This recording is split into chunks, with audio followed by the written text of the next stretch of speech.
నమస్తే, welcome to 99 TV big డిబేట్కు స్వాగతం. 12 ఏళ్లు పూర్తి చేసుకున్నారు. పుష్కర కాలం పూర్తయింది. మోదీ ప్రధానమంత్రిగా బాధ్యతలు స్వీకరించి ఎన్డీఏ నేతలు, ఎన్డీఏ పాలిత రాష్ట్రాల ముఖ్యమంత్రులు అందరూ కూడా ఆయనకు అభినందనలు తెలియజేశారు. భారత్ మండపంలో జరిగిన ఒక పెద్ద సమావేశంలో ఆయన కూడా చాలా ఉద్విగ్నంగా ప్రసంగించారు. అంటే 12 ఏళ్ల పాటు మేము సాధించిన, అంటే ఎన్డీఏ సాధించిన సుస్థిరత, అంతకుముందు కాంగ్రెస్ వైఫల్యాలని పూర్తిగా సరిదిద్దే ప్రయత్నం మేము చేశాము అని చెప్పుకుంటూ వచ్చారు. దాంట్లో స్వోత్కర్షం ఉందని కిట్టనోళ్ళు అంటూనే ఉంటారు. బట్ ఆయన అయితే చాలా హంబుల్గా he made his presentation. And అలాగే ఎన్డీఏ పాలిత రాష్ట్రాల ముఖ్యమంత్రులు కానీ, కీలక నాయకులు కానీ ఆయనకు అభినందనలు తెలియజేయడం, అలాగే విదేశాల నుంచి కూడా ఇజ్రాయెల్ ప్రధానమంత్రి నెతన్యాహు కూడా ట్వీట్ చేశారు. సరే, మన తెలుగు రాష్ట్రాల నుంచి అయితే మరి ఎన్డీఏ పాలిత రాష్ట్రం ఒక ఆంధ్రప్రదేశే కాబట్టి చంద్రబాబు నాయుడు గారు కూడా నిన్న ట్వీట్ చేసి ఇలాంటి ప్రధానమంత్రిని ఇంతకుముందు చూడలేదు, ఇక ముందు చూడబోము అనే పద్ధతిలో ఆయన ఆకాశానికి ఎత్తేశారు. వాస్తవం కూడా అంతే ఉందనే అభిప్రాయం కలిగించేలాగా ఉంది ఆయన ట్వీట్. అండ్ ఇంకా చాలా విజయాలని ఆయన చెప్పుకుంటూ వచ్చారు.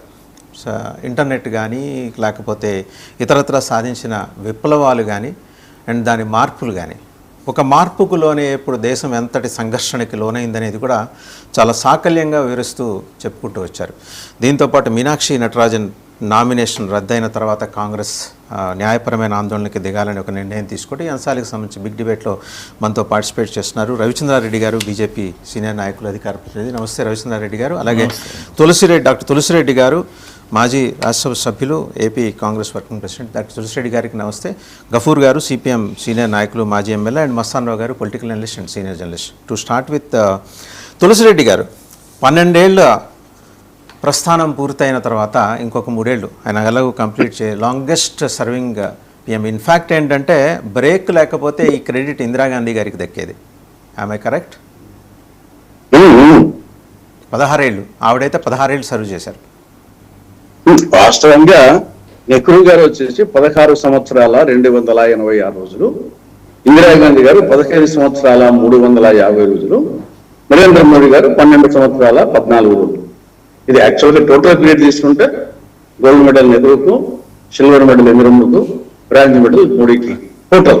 కానీ ఇక్కడ ఎన్నికైన వరుస అనే ఆ పదాలు వచ్చినప్పుడు ఈయన ముందుకు వస్తాడు. లేకుంటే టోటల్ డ్యూరేషన్ తీసుకుంటే థర్డ్ వస్తాడు. ఇందిరమ్మ దాటాలంటే 3.5 సంవత్సరం పడుతుంది, నెహ్రూ దాటాలంటే 4.5 సంవత్సరం పడుతుంది. బహుశా అంతవరకు ఉండదని చెప్పేసి ఈ కార్యక్రమం చేసుకున్నట్టు ఉంది.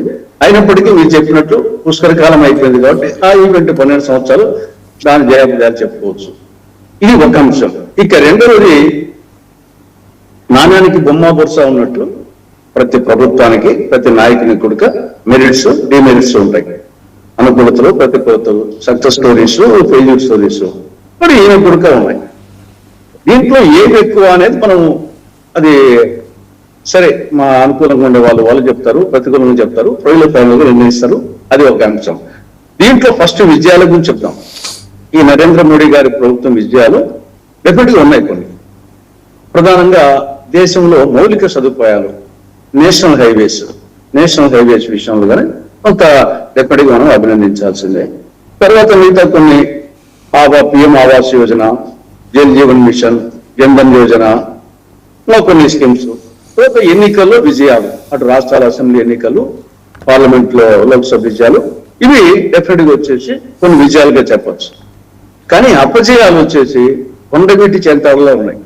అపజయాల లిస్టు తీసుకుంటే కొండవీటి చెంతాడంత లిస్టు ఉంది. దాంట్లో ప్రధానంగా మనది వ్యవసాయ ప్రధానమైనటువంటి దేశం. అంటే రైతులు బాగుంటే ఆల్మోస్ట్ దేశం బాగున్నట్టుగా భావించవచ్చు. కానీ ఏదో కొన్ని స్కీమ్స్ ఉండొచ్చు, కానీ ఓవరాల్ గా వ్యవసాయం గిట్టుబాటు కాక రైతులు అప్పుల ఊబిలో కూరుకుపోయి ఆత్మహత్యలు చేసుకునే పరిస్థితి గతంలో లేదని కాదు, ఎక్కువైపోతా ఉంది. కాబట్టి ఏ పంటకు గిట్టుబాటు ధర లభించడం లేదు. పేరుకు ఎంఎస్పీ కానీ వడ్డు దప్పని చేసి మిగతా ఏ పంటకు ఎంఎస్పీ కొన్న పంటకు కొనింది లేదు.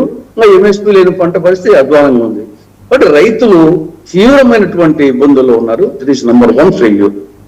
రెండవది యువతకు సంబంధించి నిరుద్యోగం వచ్చేసి జస్ట్ ఒక క్లర్క్ పోస్ట్ పడితే దానికి పోస్ట్ గ్రాడ్యుయేట్ స్టూడెంట్స్ చదివిన వాళ్ళు కూడా హండ్రెడ్స్ థౌజండ్స్ తో ఇంటర్వ్యూ పోతున్నారంటే దాన్ని బట్టి నిరుద్యోగ శాతం ఏ విధంగా ఉందో విలయతాండవం చేస్తా ఉంది.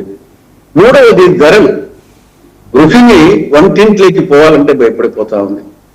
ఎక్కువ స్టవ్ ఆన్ చేయాలంటే భయం, ఎప్పుడైపోతుందో మళ్ళా 1000 రూపాయలు ఆడబెట్టుకోవాలా, పిల్లడేమో కాఫీ కోసం ఏడుస్తాడు, వీడేమో స్టవ్ వెలిగించాలంటే భయపడే పరిస్థితుల్లో అటు ప్రతి ఒక్కటి కాఫీ పొడి కావాలంటే, టీ పొడి కావాలంటే, నిత్యావసరకులు, వెజిటేబుల్స్, ఆకుకూరలు, కాబట్టి ధరలు వచ్చేసి ఆకాశాన్ని అంటున్నాయి. ఇది ఒకటి. తర్వాత వ్యవస్థలు నిర్వీర్యమై కావడము, నీట్ లాంటి ప్రతిష్టాత్మకమైనటువంటి ఎగ్జామ్స్ కూడా సక్రమంగా నిర్వహించలేని పరిస్థితిలో అది ఒకటి. తర్వాత రూపాయి పత్రము ఆకాశం నుండి పాతాళానికి పడిపోవడం, దేశం అప్పుల భారత్ కావడము, తర్వాత విదేశాంగ విధానంలో అట్టర్ ఫెయిల్యూర్. దేశాలు ఎక్కువ తిరిగిన దాంట్లో ఈయన నంబర్ 1 వస్తాడు, ఎక్కువ దేశాలు తిరిగిన దాంట్లో. కానీ ఏం ఉపయోగం వచ్చేసి లిఖాయా 10 పేజ్ ఎక్కువ పెట్టుబడులు తీసుకొచ్చిన విషయంలో కూడా ప్రధానమంత్రి నరేంద్ర మోడీ క్రెడిట్ ఇచ్చి తీరాలండి. ఎలాగా మనం తప్పులు చెప్తున్నామో ఒప్పులు కూడా చెప్పాలి. ఏదంటారు? ఎక్కువ పెట్టుబడులు విదేశాల నుంచి పెట్టుబడులు తీసుకొచ్చే విషయంలో ఆయన నెరపిన దౌత్యం గురించి కూడా మనం వీ నీడ్ టు అప్రిషియేట్ అండి. ఇప్పుడు ఆ వచ్చిన పెట్టుబడులు పోతున్నాయి, ఇప్పుడు అది కూడా రికార్డ్ చేసుకోవాలి. వచ్చిన పెట్టుబడులు పోతా ఉన్నాయి ఇప్పుడు వచ్చేసి.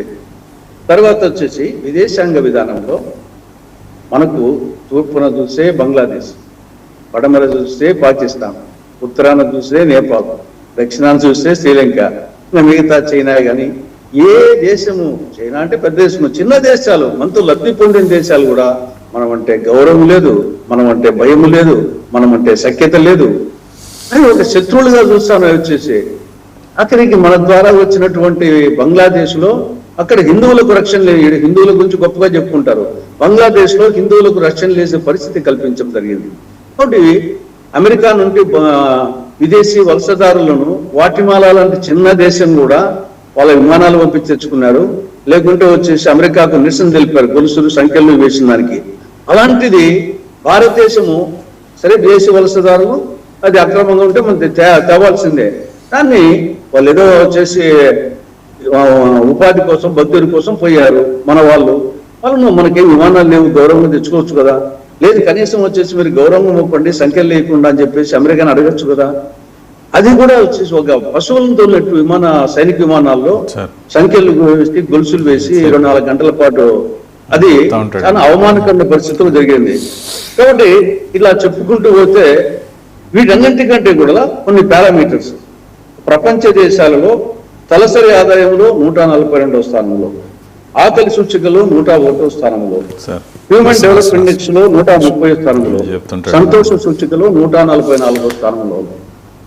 డాక్టర్ తులసిరెడ్డి గారు మళ్ళీ వస్తా, ఇంకో నెక్స్ట్ రౌండ్ లో అందరూ మాట్లాడదాం. ఒకసారి గఫూర్ గారు మాట్లాడతారు. గఫూర్ గారు, ప్రధానమంత్రికి మీరు ఎన్ని మార్కులు ఇస్తున్నారు సిపిఎం?